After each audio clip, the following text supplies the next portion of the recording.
Welcome everyone. The ICSI Pulse. Think Governance, Think ICSI. A brand new initiative of the Institute of Company Secretaries of India to bring the leading team of ICSI closer to you. And today, as we begin this journey, I have with us CS Dhananjay Shukla, President, the Institute of Company Secretaries of India, to lead the way. I welcome you, sir. Thank you, Pooja. जो भी व्यक्ति अध्यक्ष की कुर्सी तक पहुंचता है, हमारा पहला सवाल ऐसा ही होता है कि उस व्यक्ति में ऐसा क्या भिन्न है हमारे से, या ऐसा हम क्या कर सकते हैं कि कल को हम भी वहां पर पहुंच पाएं। आपकी जर्नी क्या रही यहाँ तक की, उसके ऊपर थोड़ा सा जानना चाहूँगी आपसे। तो पूजा, मैं बिहार के एक छोटे से ज़िले गोपालगंज के एक छोटे से गांव से आता हूं और मेरी पढ़ाई लिखाई हिंदी मीडियम से हुई। I passed my 10th grade with distinction and I was the topper of my high school. उसके बाद मैं पढ़ने चला गया मुजफ्फरपुर, नॉर्थ बिहार का कैपिटल कहा जाता है, एंड इट वाज लंगर सिंह महाविद्यालय less college, very famously known, जहाँ कभी रामधारी सिंह दिनकर पढ़ाते थे, कभी डॉक्टर राजेंद्र प्रसाद पढ़ाते थे, आचार्य जे.बी. कृपलानी पढ़ाते थे। मुझे भी उस कॉलेज में पढ़ने का मौका मिला 10+2 में। तो जब मैं वहाँ गया तो मुझे ऐसा लगा कि मैं जहाँ से निकल के आया हूँ वहाँ से बहुत आगे दूर जाना है, और काफ़ी अच्छे व्यक्तियों के संपर्क में आया। मैं अगर आज रिकॉल करूँ तो मेरे एक प्रोफेसर थे, प्रोफेसर उमेश चंद्र सिंह, मैथमेटिक्स की क्लास लेते थे और मैं उनके पास पढ़ने जाता था व्यक्तिगत रूप से भी। तो उन्होंने मुझे बड़ा मोटिवेट किया सपने दिखाने के लिए, तो कहते थे कि कुछ भी असंभव नहीं है। तो उसके बाद मैं पटना चला गया पढ़ने के लिए। मैंने वहाँ से बीकॉम किया। फिर मैं CS इंटरमीडिएट करने के बाद 6 जून 2000 को मैं आ गया दिल्ली, और सेम ईयर मैंने दिल्ली यूनिवर्सिटी का जो है एंट्रेंस टेस्ट दिया लॉ का, और एंट्रेंस टेस्ट मैंने पास किया। और फिर मैंने ये तय किया कि मेरी CS फाइनल की पढ़ाई, ट्रेनिंग और लॉ तीनों साथ साथ होगा। तो सरस्वती बिहार में Edwick Welco drugs and pharmaceuticals limited करके एक कंपनी थी, और उसके मैनेजिंग डायरेक्टर जो थे CS DC जैन साहब, जो हमारे इंस्टीट्यूट के प्रेसिडेंट भी रहे 1990 में, उनके सानिध्य में, और CS गीता गुप्ता मेरी ट्रेनर थी, उनके सानिध्य में मैंने ट्रेनिंग शुरू की। And it was a very fantastic experience which I had as a training, और काफ़ी सीखा मैंने DC जैन साहब से भी और गीता गुप्ता जी से। तो मैंने यही माना है कि there is no substitute for hard work, और चाहे जितनी असफलताएं बीच में आती जाएं, there should be a strong will to succeed. So I would say that as of today, the role of the company secretary has been more like a corporate strategist, wherein you are not playing any ministerial duty anymore. Rather, you are in a position to advise the board of directors of the company for devising a compliance framework in a way that company complies with all the applicable laws, rules and regulation.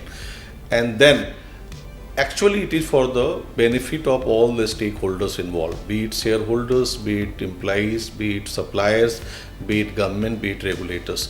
And moreover, nowadays the role of the company secretary has been evolved in a way wherein the company secretary has been advising the board on the corporate transactions, that how a particular transaction should be carried out by the board of directors or by the shareholders in the interest of the stakeholders within the four corners of the law. So that role is, I would say, a very remarkable role that the company secretaries have been playing for the last many years, and they will continue to play in times to come. And that role is also being recognized by the various regulators, SEBI, stock exchanges, Ministry of Corporate Affairs, or the various other ministries where the role of the company secretary has been recognized under the respective laws. So I would say it's a sea change. The way we started and the way our journey has been and the way we exist as of today. So that is I would say it's a very remarkable journey, and there has been a stellar performance by the company secretaries over the period of time. And I foresee a future wherein company secretary will play a very key role in further strengthening the corporate governance framework of the country. Sir, as an institute, the Institute of Company Secretaries of India, we are undertaking numerous activities and initiatives for our members for their capacity building. I would want you to just list out 5 such initiatives for our members that we have been undertaking and that would be beneficial for them to enroll themselves on for their own knowledge upgradation and skill updation. So, taking a question a little further, I would say, Pooja, that once I took over as a president of the institute on 19th of January itself, I had identified that we have certain stakeholders, and our stakeholders are our members, students, our employees, regulators, and government at large, and then the trade industry. And I had also added that our increase in our stakeholders, like our chapters, our regional councils, and our CCGRT. So I find that we are a family of many hundred employees as well as many thousand. I would say 76,000 members as well as 2.5 lakhs students.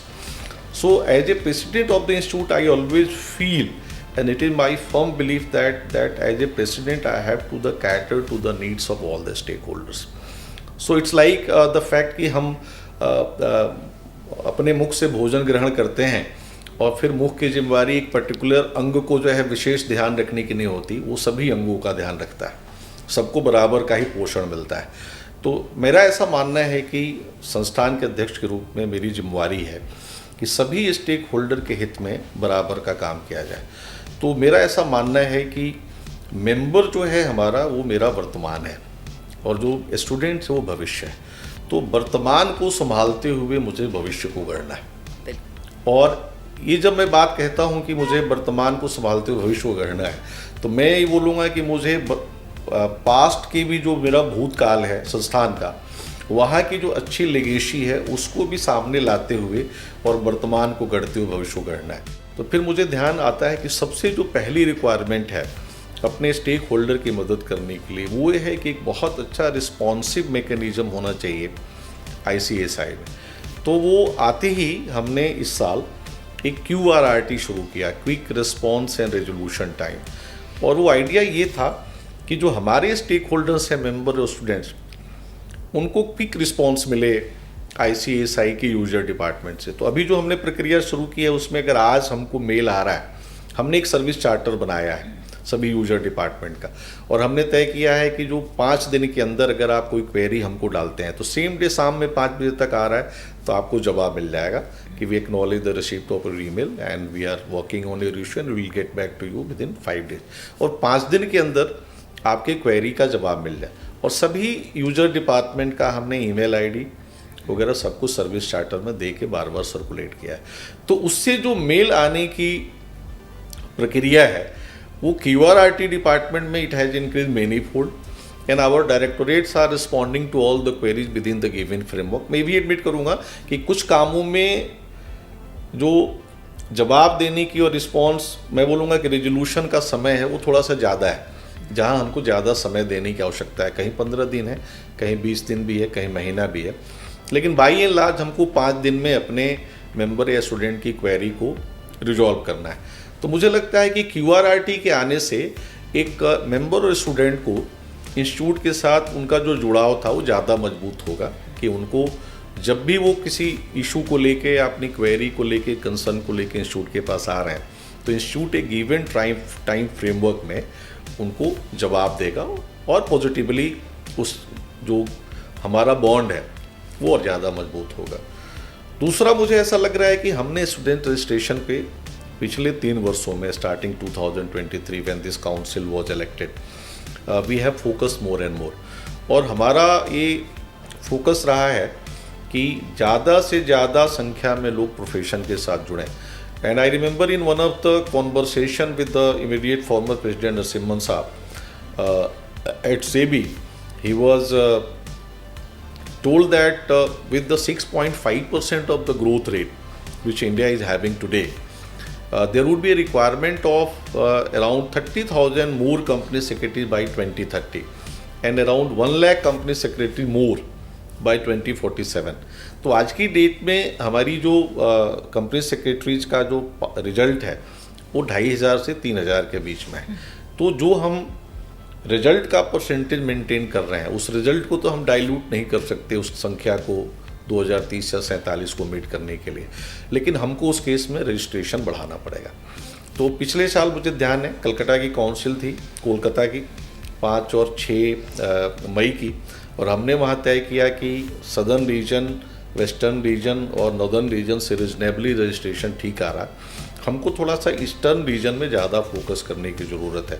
तो we had identified the state of Bihar, West Bengal, Orissa, Jharkhand, Assam, Tripura and other north eastern state की जहाँ हम अपना focus बढ़ाएंगे।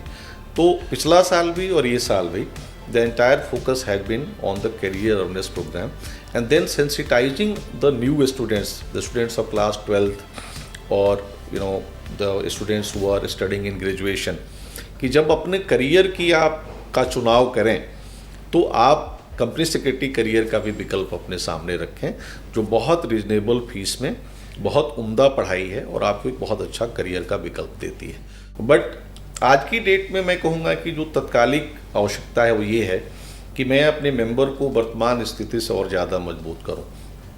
सो we are going to launch, we have identified that our core area is companies act, SEBI laws, insurance laws, FEMA laws and many more laws, ठीक है। और हमने उसमें आइडेंटिफाई किया कि कोर एरियाज में तो हमारे को मजबूत होना ही होना है, नन कोर एरियाज भी हम आइडेंटिफाई किए हैं, goods and service tax, internal audit, project financing, NGO management, ये ऐसे एरियाज हैं जहाँ पे then we have identified one area transfer of property act, Indian stamp act, Indian registration act, जिसमें सबसे ज़्यादा रियल एस्टेट ट्रांजेक्शन स्ट्रक्चर होते हैं। तो उसमें आप देखेंगे तो आप पाएंगे कि हमारे मेंबर बहुत ज़्यादा काम नहीं कर रहे। So then we have identified this area that we will create a capacity building of our members in a way that they get more and more into real estate transaction advisory, RERA also. तो अभी हमने लगभग 25 area ऐसा identify किया है जिसमें हमारे को अपने मेंबर को की कैपेसिटी बिल्डिंग करनी है। अब एक ऑलरेडी हमारा वेबिनार चल रहा है ट्रिपल ई के माध्यम से, मास्टर नॉलेज सीरीज, जिसका रीनेम हुआ था 2023 में when Manish ji was president. तो उसमें हम कंटेम्प्ररी इवॉल्विंग जो लीगल लैंडस्केप है उसमें हम एक लिमिटेड 2 घंटे के लिए हर बुधवार को बहुत एक्सपर्ट और सीजन प्रोफेशनल को बुला के वहाँ पे नॉलेज इम्पार्ट कर रहे हैं और हमारे मेंबर को बहुत फ़ायदा भी हो रहा है। कई बार जब मेरे पास डेटा आते हैं तो मैं देखता हूँ कि 20,000 लोगों ने लॉग इन किया है, 21,000 लोगों ने लॉग इन किया है। तो that is a very encouraging response, I would admit. But मुझे लगता है कि ऐसे बहुत सारे लोग हैं जो थोड़ा उसको और इन डेप्थ और डिटेल में स्टडी करना चाहेंगे, फेमा को या इंश्योरेंस लॉज को या licensing and registration under the various laws and institutes, ठीक है ना। तो अभी हमने तय किया कि we are going to start one capacity building series. It's an initiative by the president council wherein, as I said, we have identified more than 25 areas in which we are going to equip our members through this capacity building series। और उसमें minimum 5 session है और maximum 9 से 10 session है, वो हम बड़ी in depth study करवाएंगे।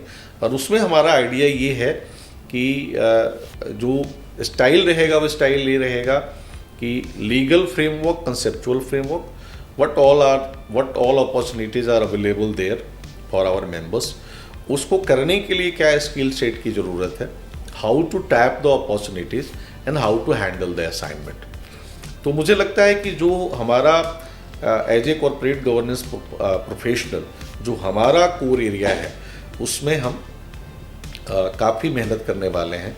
अभी टैक्स ऑडिट पे भी आपने देखा हमने इतनी सारी मेहनत करी और हमने कोशिश की है कि टैक्स ऑडिट आने वाले समय में इंडियन जो इनकम टैक्स बिल है 2025 उसमें हमारे को उसमें रिकॉग्निशन मिले। उसके लिए हमने बहुत मेहनती प्रयास किया, आई वुड से। और मैं चाहता हूं कि other than the areas in which our members have been already doing well, नए एरियाज को भी हमारे मेंबर एक्सप्लोर करें। GST, internal audit, tax audit, licensing registration under various institutes, NGO management, real estate transaction advisory. So in times to come we'll continue our endeavor in a way that the role and position of our members in the industry as well as on the practicing side gets strengthened. Fourth thing I would say कि placement framework youngster के लिए बड़ा एक important aspect है। तो इस बार हमने तय किया है कि प्लेसमेंट को और ज़्यादा हमारे को मजबूत करना है, तो उस पर काफ़ी अच्छा काम हो रहा है ऑलरेडी संस्थान में। उसमें और भी जो मजबूत करने की ज़रूरत होगी हम करेंगे। Fifth thing I would say, brand equity of the profession is very important. तो मैं हमेशा कहता हूँ कि तेरा वैभव अमर रहे माँ, हम दिन चार रहे न रहें। तो संस्थान का वैभव ऐसा होना चाहिए कि सीएस एक ब्रांड के रूप में ऑलरेडी इस्टेब्लिश्ड है, उसको और ज़्यादा मजबूत करने की आवश्यकता है। तो कॉरपोरेट गवर्नेंस प्रोफेशनल के रूप में, कंप्लायंस प्रोफेशनल के रूप में, कॉरपोरेट स्ट्रेटेजिस्ट के रूप में हमारी भूमिका बड़ी मजबूत हो। और उसके लिए ministry of corporate affairs, ministry of finance, different ministry of MSME, startup, ministry of cooperation, इन सभी मिनिस्ट्री के साथ हमारा एक रेगुलर कोऑर्डिनेशन चलते रहता है। और हमारी जो मेरे मन में इच्छा है कि एक ऐसा समय आए कि कंपनी सेक्रेटरी प्रोफेशन जो है देश का number 1 most sought after profession होना चाहिए for any corporate transaction advisory. और जब भी कॉरपोरेट्स में किसी भी ट्रांजैक्शन को लेके बात हो कि we need a consultant, we need a professional, तो इन हाउस जो हमारा कंपनी सेक्रेटरी है उसके अलावे भी बोर्ड को ये समझ में आए कि भाई हमारे को एक कंपनी सेक्रेटरी की ही आवश्यकता है who could advise us on the many facets of the corporate transaction advisory. तो मैं समझता हूँ कि मेरा जो company secretary as a employee है वो भी कॉर्पोरेट में मजबूत हो, और जो मेरा प्रैक्टिसिंग प्रोफेशनल है वो भी मजबूत हो।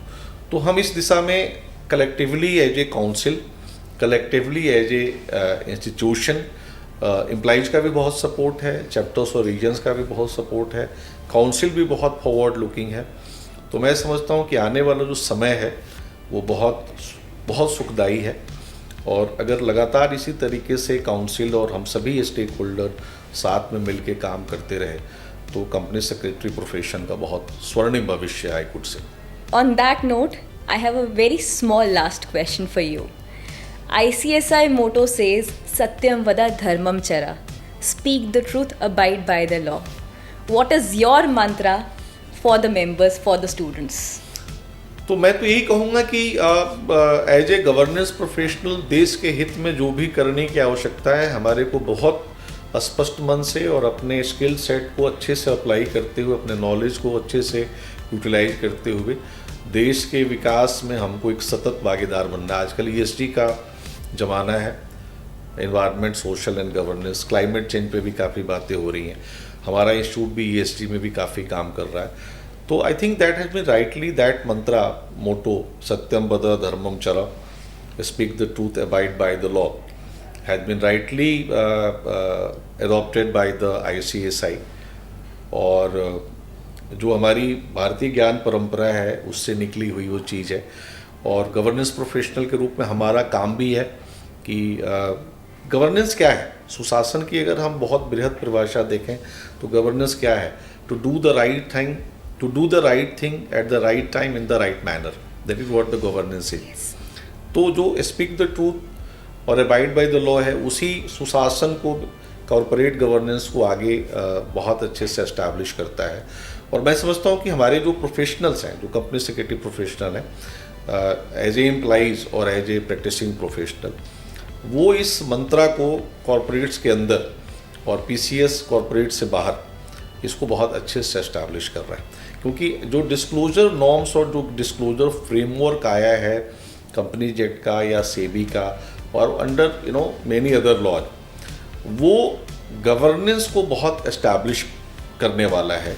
और कंपनी सेक्रेटरी जो एम्प्लॉई कंपनी सेक्रेटरी है विद इन द कॉरपोरेट्स और जो PCS है, वो दोनों जो है एक साथ मिलकर इस गवर्नेंस फ्रेमवर्क को बहुत अच्छे से एस्टैब्लिश कर रहा है।